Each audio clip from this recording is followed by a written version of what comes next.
Hey guys, Mark with Iridium Technologies here. If your Mastercraft looks like this, now your engine may look like this. But it could also look like this. It could also look like this. All those engines came from this guy, basically, that you may be familiar with. So what the Adaptation kit does is allows you to run a GM fuel pump in your Mastercraft. The Adaptation kit plus the purchase of new pump is going to be less than doing the Millennium upgrade. In the unfortunate event you need another pump, you don't need to buy another Millennium pump. You don't need to buy another Adaptation kit. All you got to do is buy the GM pump from your local parts store. So you'll get back on the water probably the same day versus waiting for a Millennium pump from a Mastercraft dealer or MC Parts Depot or wherever.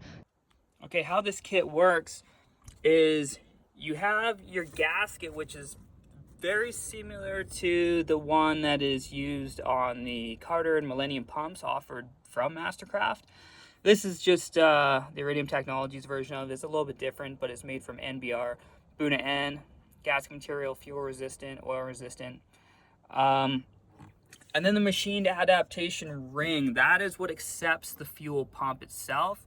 And there's an O-ring in there included with the kit. That O-ring is what's going to seal from the pump flange to the machined ring. Now, the fuel pumps have a locating tang. And you can tell where this one is because the spacing of these bolts for the cap is different than the rest of the bolts. So this is where the tang is on this configuration.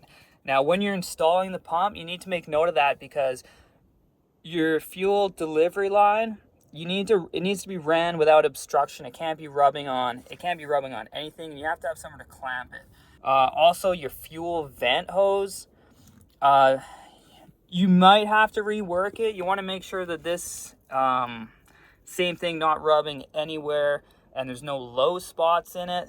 Now, if you have a return fuel system, this is the connection for the return fuel. Returnless setups, you get this cap installed and no changes there. This is the pressure sensor used on the automotive stuff for evap. So that's not used. And this is the bulkhead connector for the level sender and the fuel pump power source. So this boat is using the level sender built onto the pump. And that'll come built into the harness. That's this connection here.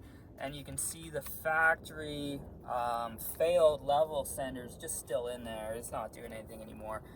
This is your static wire connection here to prevent ignition due to static electricity. This might be disconnected on your boat. If you have the Millennium fuel pump upgrade, a lot of time it gets tucked away. It's intended to be connected to the regulator on the top of the Millennium fuel pumps. The ABYC regulations do require that the fuel pump be grounded. So the kit will include the wire and just a simple male pin to connect back to the boat harness.